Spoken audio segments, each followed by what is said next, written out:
Sabemos de los grupos de antibióticos. Ya tenemos claro dónde actúan, ¿cierto? Algunos actúan a nivel de la pared celular, otros de la membrana. membrana citoplasmática, perfecto. Alguien dijo síntesis. Síntesis de proteína. Síntesis de proteína y otra reacción que es la síntesis del ácido fólico, que son los ácidos nucleicos al final lo que vamos a tener como resultado. Ya, más o menos tenemos claro dónde actúan y cuáles son los antibióticos que se utilizan normalmente. Yo también les dije que esa tablita antigua que aparece en la primera clase con Cristian debíamos completarla, porque faltaban las cefaloporinas de cuarta, parece que hay otras antibióticos que no aparecen. Tratemos de completarlo y hacerlo más potente, ¿ya? Yo no voy a pedir esa tarea, pero va a reflejarse en las preguntas de la prueba. Ahora vamos a ver cómo las bacterias resisten a los antimicrobianos, a todo esto que tenemos nosotros pendientes. Primero, ver si esta resistencia, chiquillos, es amenaza. Amenaza es que algo que pasa en el futuro o ya es una realidad en medio de nosotros. Primero, contarles que hubo una epidemia de Shigella resistente en Centroamérica en los años 70. A eso se agrega una diseminación del gonococo, productor de beta-lactamasa, desde Filipinas en el año 76 a todo el mundo. Y desde el año 2000, resistencia a la quinolona en el lejano oriente. Aparición progresiva de un neumococo con sensibilidad disminuida a penicilina en todo el mundo. El neumococo es un streptococo pneumoniae.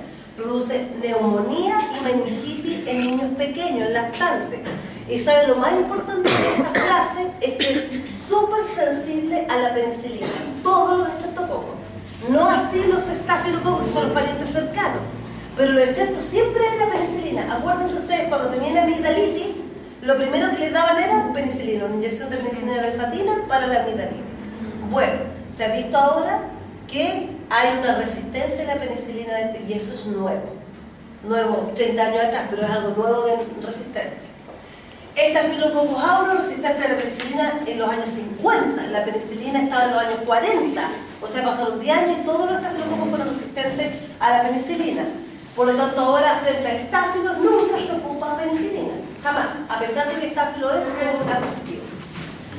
Es resistente a la meticilina a partir de los años 70 y ahora la amenaza de sensibilidad disminuida a los glicopéptidos. Ejemplo de glicopéptido. Glicopéptido. Vancomicina. Entonces ahora la amenaza es que resista a la vanco. Y después de la vanco nos queda súper poco. Enterococo resistente a la vancomicina. El enterococo es un coco gram positivo. Ustedes deberían saberlo con las primeras diapos de las primeras clases. Es un coco gram positivo, por lo tanto es pariente de este otro coco gram positivo. Está muy cercano y el enterococo le puede entregar la resistencia a la estafilococcus aureus. Y ahí estamos muy complicados. Bacilo gram negativo multiresistente, causando brotes intrahospitalarios como Pseudomonas aeruginosa y Acinetobacter baumannii. ¿Qué significa esto? Y estas dos, láminas que hemos visto significa que no es una amenaza. Ahora la resistencia es una realidad en medio de nosotros. Lo que acabamos de ver no es solamente lo que está pasando en el mundo, sino lo que está pasando también aquí en Chile. En Chile no se ha encontrado estafilococcus vancomicina resistente, pero sí tenemos enterococcus vancomicina resistente en el hospital de Temuco y en el hospital de Imperial y en todos los hospitales. ¿Por qué? Porque nuestra red asistencial funciona, que se opera de mayor complejidad en Temuco, pero se va a hacer su postoperatorio al lugar de destino. Se va a Lautaro a terminar su hospitalización o se va a Imperial, a los nodos, a terminar su hospitalización. Por lo tanto, se adquirió una bacteria resistente en el hospital, esta se va a propagar por los hospitales de la región. Aquí es un cuadro diferente de la historia del nacimiento de los antimicrobianos. Nosotros lo veíamos en otro cuadro, lo veíamos con un cuadro diferente, pero les quiero decir que empezaron en el 1900 a aparecer algunos compuestos, sobre todo algunos colorantes que eran capaces de matar bacterias o de dejar que éstas se multiplicaran. En el año 32 aparecen algunas sulfamidas que ustedes ya saben que actúan a nivel del ácido nucleico, impidiendo tener los precursores para su síntesis. En el año 40 aparecen las penicilinas, la neomicina, la strepto, la cefalosporina.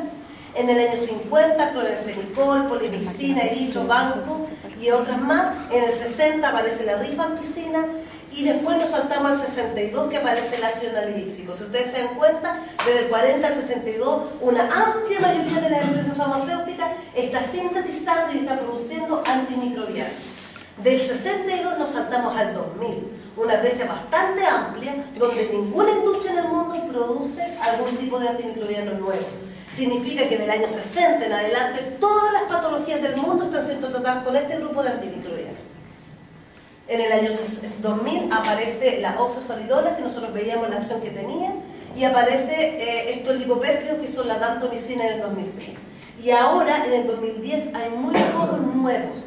Hay algunas penicilinas nuevas como la tifircilina y otros, pero no hay nada nuevo, entre comillas, que no tenga el mismo tipo de acción que el resto.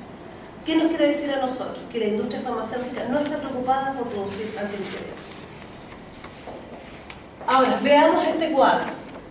Los nuevos antimicrobianos provistos en Estados Unidos, que de ahí nacen muchos antimicrobianos que compramos nosotros aquí en Chile. Del año 83 al 87 aparecen un montón de nuevos antimicrobianos o nuevos agentes antimicrobianos. Y a medida que pasa el tiempo, la industria farmacéutica no tiene el interés, a pesar de que la resistencia va al revés. Los antimicrobianos van bajando, el nivel de antimicrobianos nuevos, teniendo muy pocos ahora en 2003 y 2007, y el nivel de resistencia va aumentando. Entonces tenemos algo que no funciona bien mentalmente, porque uno podría decir, si está aumentando la resistencia, yo debería aumentar la producción de nuevos antimicrobianos. Bueno, les cuento que para producir un antimicrobiano deben pasar aproximadamente 15 años para que realmente este sea vendido y nosotros lo compremos. Primero 2 años en que empieza a haber una investigación sobre un nuevo antimicrobiano y descubren algo nuevo de una planta X que sintetiza algo. Después vienen 5 años donde empiezan a desarrollarlo, a optimizarlo y ver si se puede producir en una industria farmacéutica. Después vienen años de estudio, después vienen 2 años donde empiezan a estudiar el ensayo, digamos, en el laboratorio. Después, en la etapa 2 y 3, que son ensayos clínicos en animales de experimentación. Después, más o menos 2 a 2 años y medio, juntando esto, donde pueden hacer el ensayo en humano y donde se comprueba que es bueno. Y después 1 año hasta que salga a la venta. Por lo tanto, son 15 años de inversión de más o menos unos 400 a 800 millones de pesos o de dólares para que podamos tenerlo. Y usted lo toma 2 o 3 semanas. Es más, 2 semanas. ¿Cuánto toman un antimicrobiano? Entonces, mi hija ahora tiene amigdalitis, tiene que tomar Amoval 2 semanas, 10 días está tomando. Y no va a tomar más de 10 días. ¿Y cuánto tiempo le costó y cuánta plata le costó a la industria farmacéutica? Comparemos con la hipertensión. ¿Cuánto tiempo toma medicamentos la hipertensión? Toda la vida. Diabetes, toda la vida. Hipercolesterolemia, toda la vida. Por lo tanto, ahora la industria farmacéutica, ¿saben de qué está preocupada? De las enfermedades transmitidas, digamos, no transmitidas o no infecciosas. Significa la hipertensión, todas las enfermedades crónicas. Ahí está la plata y los recursos. Pero para los antimicrobianos no hay. Porque mucha inversión en mucho tiempo y no vale la pena si lo vamos a consumir 10 días solamente. Por eso está pasando lo que está pasando. Entonces, ¿qué pasa? Si ustedes también suman, en el año 2000 había más o menos un consumo de antimicrobiano alto, igual, pero poco a poco este consumo está subiendo. Y en el año 2008 tenemos un consumo muy alto en toneladas de antimicrobiano en el mundo. Significa que, 1, estamos ocupando los mismos, 2, estamos ocupando mucho, 3, está aumentando la resistencia y no hay nuevos 4. Es toda digamos, la visión global que debemos tener nosotros los estudiantes de universidad sobre la sensibilidad, sobre la resistencia y sobre los antimicrobianos. Son ustedes los que van a salir a trabajar después en 4 años más, en 3 años más, y ustedes en 3 años más tienen que tener claro este concepto para poder hacerlo firme frente a los médicos cuando tratan cualquier cosa con un antibiótico muy potente, y ustedes tienen que dar las recomendaciones en el laboratorio. Hay un artículo que les voy a subir que es antiguo, que creo que es del 2009, 2008-2009, pero bastante claro, de la doctora Patricia García, de la Pontificia Universidad Católica, donde ella habla y analiza, porque es súper importante lo que es resistencia en Chile.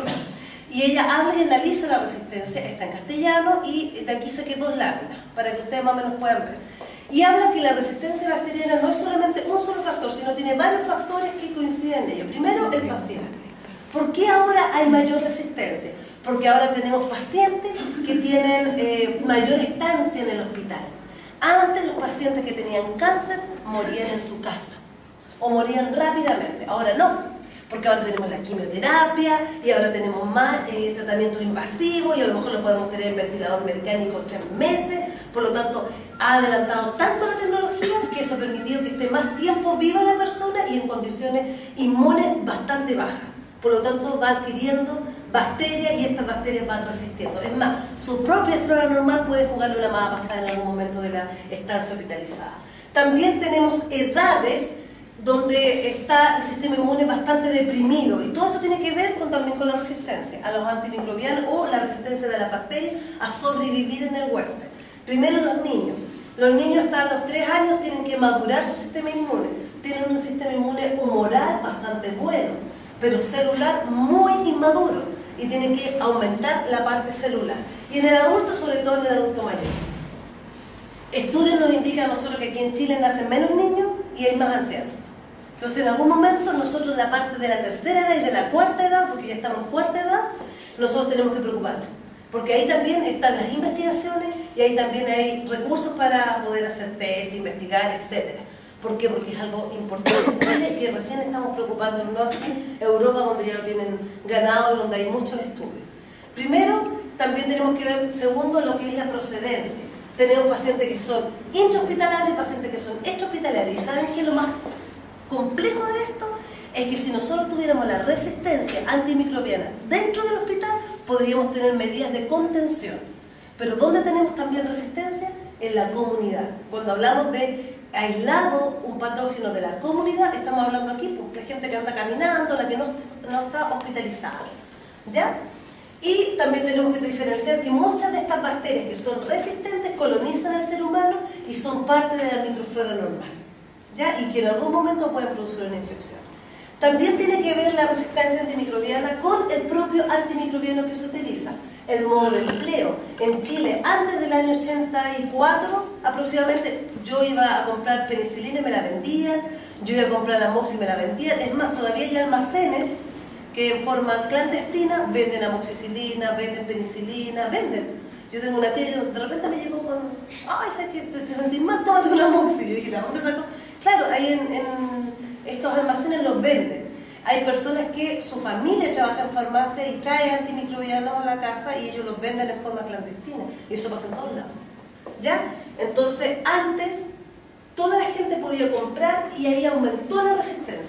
En Chile, a partir del año 84, creo que en el año 84 cercano, se generó una ley donde se prohibía la venta de antimicrobianos sin receta médica. Ahí empezó la parte clandestina, pero en menor grado. ¿Por qué? Porque nosotros la dosis era por todo. Me picaba la garganta y tomaba penicilina. Me dolía el estómago, tomaba amoxi. La gente tomaba por todo y ahí aumentó la resistencia. Entonces, la dosis que estamos haciendo, la vía y la duración. Ahora la gente también no entiende que si el tratamiento son 15 días, son 15 días. Al día 7 se sienten bien y ahí dejan de tomar.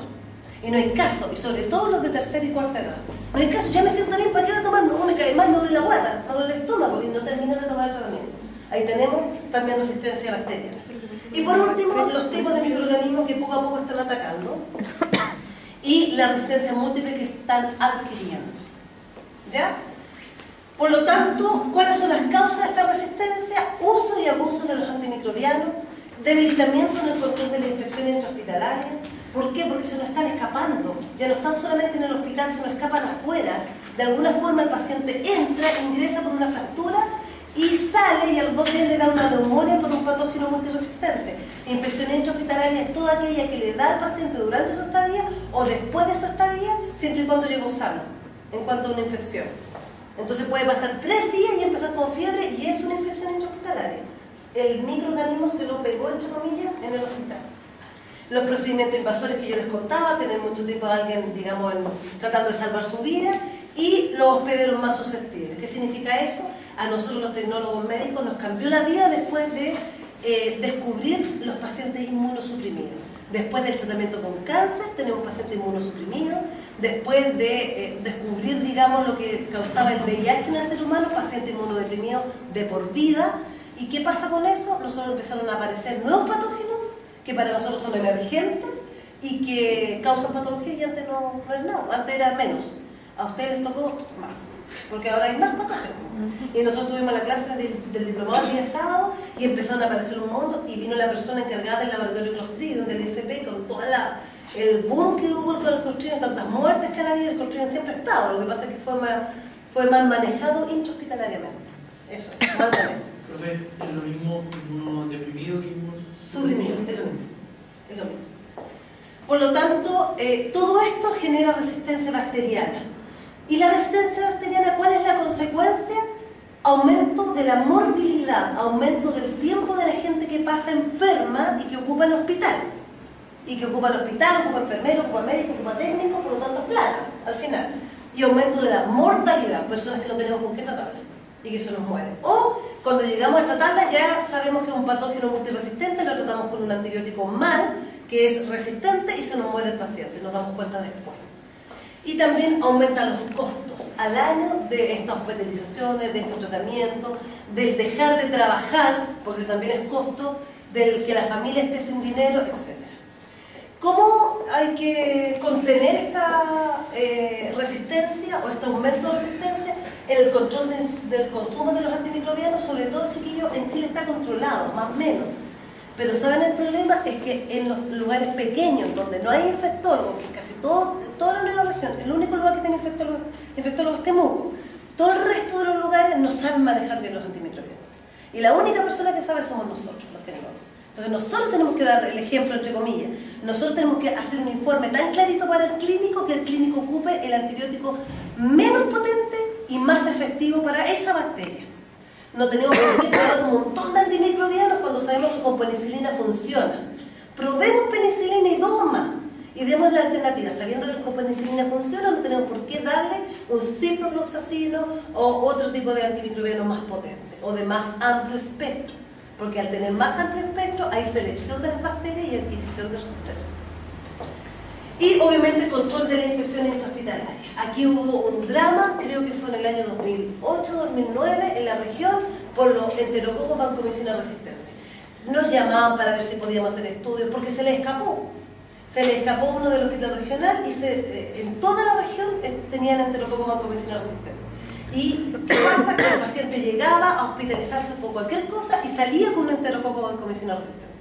Entonces al final todos los pacientes que pasaron por estos hospitales en esos años tienen en su organismo enterococo. ¿Y dónde están alojados? En el intestino. Y son resistentes. ¿Y cómo uno hace la prueba para ver portación, chiquillos? Uno saca una muestra, una tórula del ano.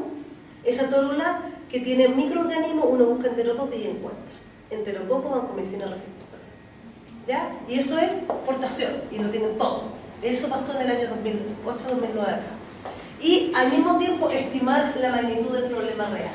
El año pasado, la Organización Mundial de la Salud, creo que es el 7 de abril o una fecha así, que es el Día Mundial de la Salud, y el año pasado el eslogan fue la resistencia de los antibióticos, llamando a conciencia a los empresarios, a los gobiernos para invertir sobre antimicrobianos. Eso fue el año pasado, para que vean cómo es de potente este tema a nivel clínico.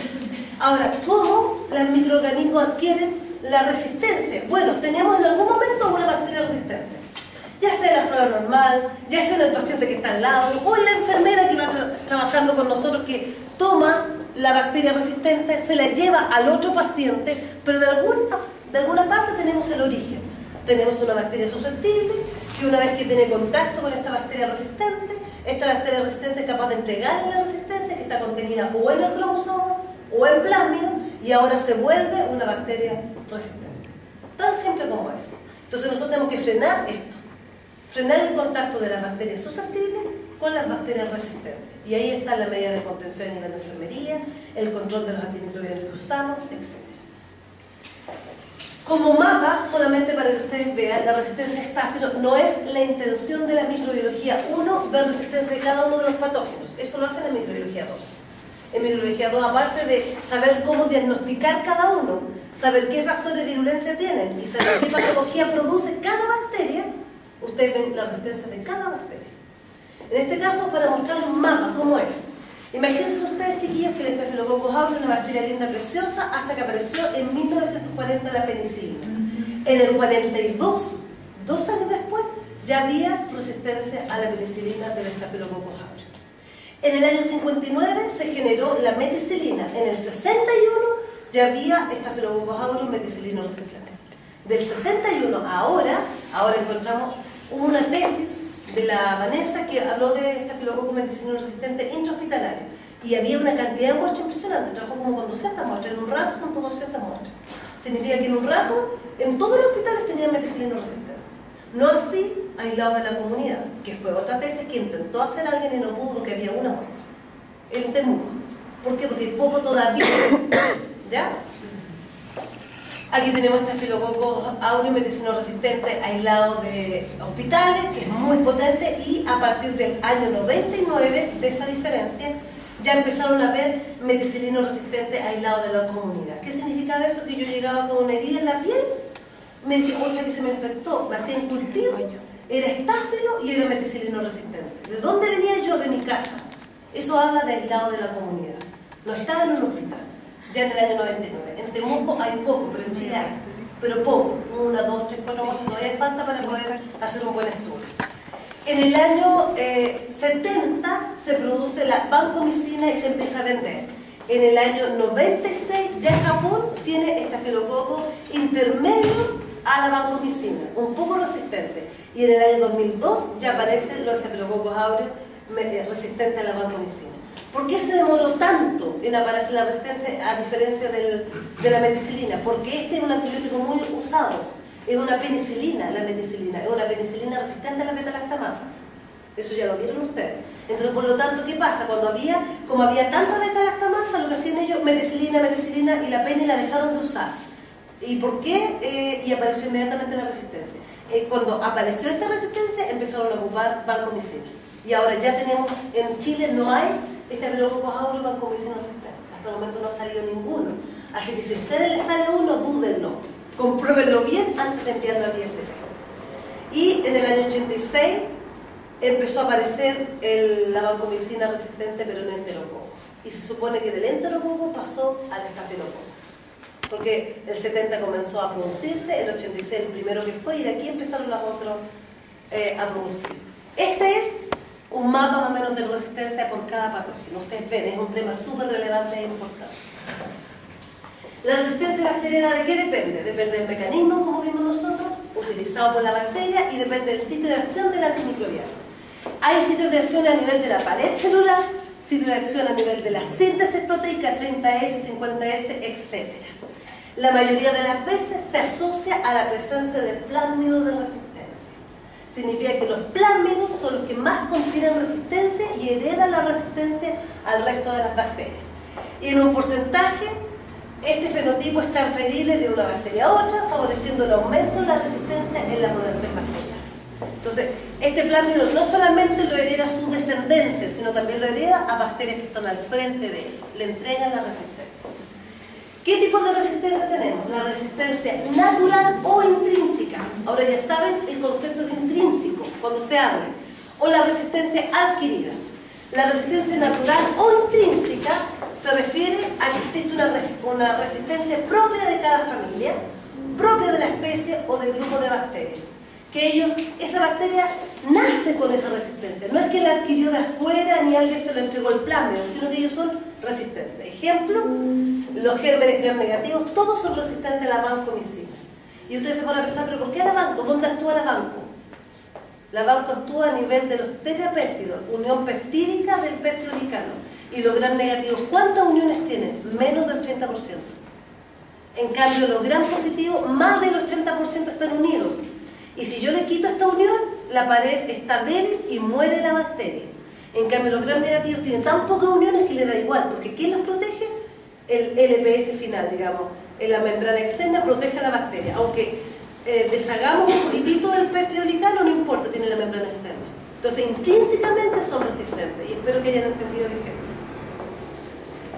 Resistencia adquirida es variable, es adquirida por una especie bacteriana, por ejemplo, que el Staphylococcus aureus resiste a la meticilina.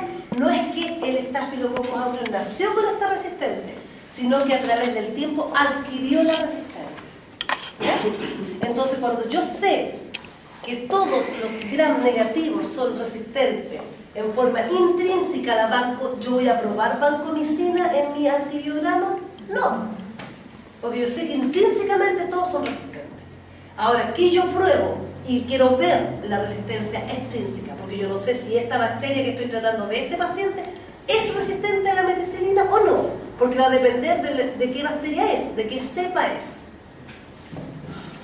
Veamos las bases genéticas que le hemos conversado en algún momento. La base genética de la resistencia. Lo hemos conversado nosotros, así que rápidamente lo vamos a ver.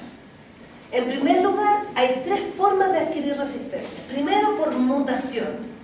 Que mute un lugar X, que ese lugar justo era donde llegaba el antimicrobiano. Si muta ese lugar, entonces el antimicrobiano no puede ejercer su acción. Segundo, recombinación genética. Entiéndase como recombinación, es cuando se unen dos ADN extraños. Se une un pedacito de ADN con otro, generando la doble hebra, y esto se denomina recombinación. ¿Ya? Puede ser a través de la recombinación de la conjugación, que es lo más importante en plásmidos, a través de la transformación o a través de la transcripción, que nosotros en algún momento yo lo nombré. Ahora lo voy a nombrar rápido. Y tres, la otra forma de adquirir o base genética de la resistencia es elementos susceptibles de transposición, que de repente salga un elemento de inserción. ¿Se acuerdan que nosotros conversamos esto? Sale un pedacito que son elementos saltarines y se inserte en el cromosoma de la bacteria o se inserte en un plásmido, que este plásmido era bueno, pues no era ningún plásmido malo, pero de repente le llegó la información de resistencia. Y ahí ese plásmido se empezó a propagar en la población bacteriana alrededor y generó resistencia en todas las bacterias que estaban cerca.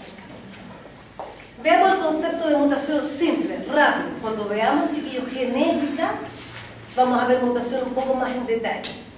Mutación son los cambios que ocurren en el cromosoma durante la replicación. Acuérdense, chiquillos, que la replicación es muy rápida en estas bacterias. Cada 20 minutos tiene que haber una división completa entre replicación y división celular. Entonces, la replicación es muy rápida y en eso tan rápido puede generar algunos errores.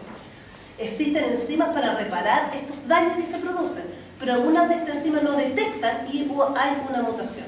Esto es con una frecuencia muy baja en bacterias. Significa que las mutaciones son muy pocas en bacterias para generar resistencia, pero sucede, pero en poco grado. Recombinación genética, proceso de intercambio genético entre dos bacterias que ocurre a través de los mecanismos de conjugación que habíamos visto. Ejemplo, bacilos gram negativos. Los bacilos gram negativos adquieren ADN exógeno a través de la conjugación. Transducción por fagos, ejemplo, estafilococos. Entonces ellos adquieren la resistencia a través de la transducción o transformación, ejemplo, los estreptococos. Los estreptococos adquieren ADN exógeno a través del proceso llamado transformación. Veamos cada uno de estos procesos. Veamos la transducción simple. Cuando veamos en detalle genética voy a volver a hablar del tema un poquito más en detalle. Pero ¿qué significa eso? Nosotros tenemos un bacteriófago, que es un virus que ataca bacterias. Nosotros tenemos este virus, es capaz de entrar en una célula huésped, susceptible esta célula, y empezar a multiplicarse adentro de la célula. Una vez que está adentro multiplicándose, adquiere mucho ácido nucleico viral.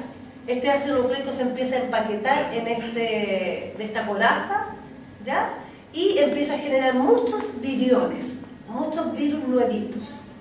Y cuando genera muchos viriones es capaz de lisar esta célula y salir. Eso es lo que pasa con un bacteriófago.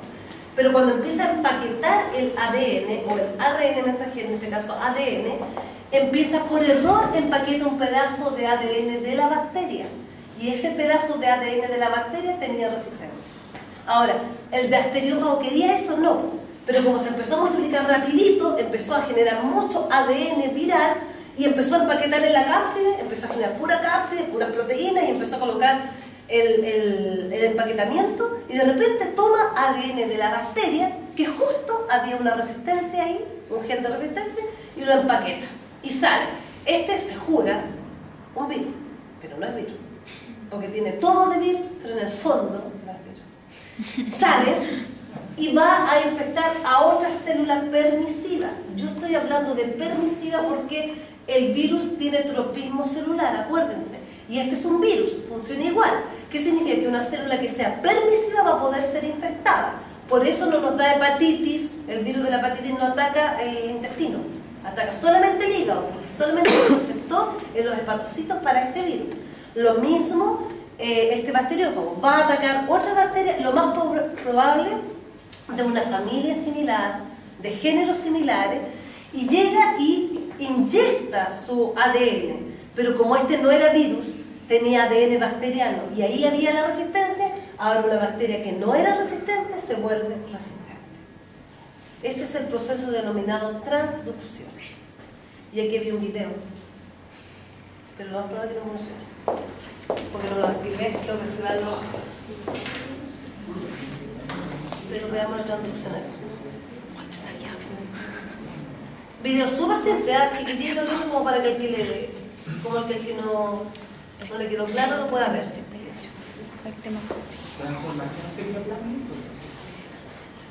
No, es transducción. Este es el proceso denominado transducción. Pero el otro sería asociado a plasma, de transformación. Conjugación. El de conjugación. Ya, aquí tenemos el bacteriófago. Son tan lindos. Inyecta su ADN en la célula permisiva, se empieza a multiplicar, pero por error empaqueta ADN bacteriano. Genera la lisis, se liberan todos los viriones. Estos bacteriófagos van a infectar otras células, pero uno de ellos tiene un ADN diferente. Y ese ADN es de bacteria. Y tiene resistencia, justo calzó una resistencia ahí. Esto es al azar, imagínense ustedes, pero pasa. Entonces, ese que tiene ADN del huésped o del bacteriano va a inyectar a esa bacteria y esa bacteria ya no es susceptible. Ahora, por recombinación, ¿qué pasa? Entró ese ADN y ese ADN, en vez de quedar dando vueltas, se une al cromosoma o se une a un plásmido y recombina con ese ADN y queda integrado en la bacteria. Y ahora la bacteria ya no es verdecita, sino pasa a ser azulita, resistente.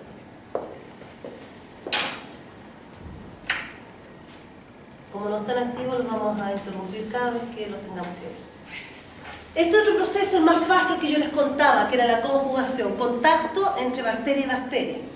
Generalmente los plásmidos se entregan a través de conjugación. Imagínense ustedes, el bacteriófago sacó un pedazo de ADN de la bacteria que tenía resistencia y ese pedazo se lo entregó a otra bacteria. Y ese pedacito no quedó dando vueltas solo, sino que hizo, recombinó con el cromosoma o se recombinó con un plásmido que estaba en la célula que recibió ese ADN exógeno. Ahora este proceso es diferente. ¿Por qué? Porque todos los plásmidos, la mayoría de ellos, se entregan a otra bacteria a través de este proceso de conjugación. Existen bacterias que son competentes en cuanto a la conjugación porque tienen el pili sexual. Ellos se entregan, hay un canal, realmente cuando nosotros vemos conjugación, que lo vamos a ver mucho más rápido, porque lo estamos viendo ahora, ustedes van a ver una micrografía electrónica, digamos una foto con microscopio electrónico y van a darse cuenta que se genera este tubo y en este tubo va y viaja todos los plásmidos. Yo puedo entregar plásmidos acá, puedo entregar moléculas de inserción o moléculas saltarinas o segmentos de inserción, tramposones, todo lo puedo entregar a través de la conjugación. Veamos el super video, cortito.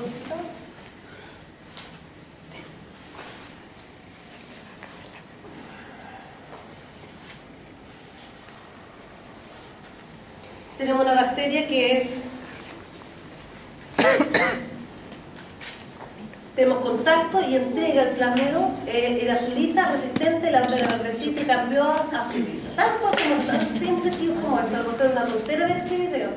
Pero para aquellas personas que no me entiendan porque estoy hablando muy rápido o que andan perdidos y no pueden ubicarse bien, eso es conjugación. Nada más que eso, contacto de un pili sexual, de una bacteria competente que tiene esta característica y que es resistente al mismo tiempo y le entrega la resistencia a la otra bacteria. ¿Qué puede pasar a través de este tubo? ADN. ¿Qué tipo de ADN es más rápido pasar? Plásmido. ¿Puede pasar un pedazo de cromosoma? Igual, puede pasar un pedazo de cromosoma, pero es más fácil el plásmido.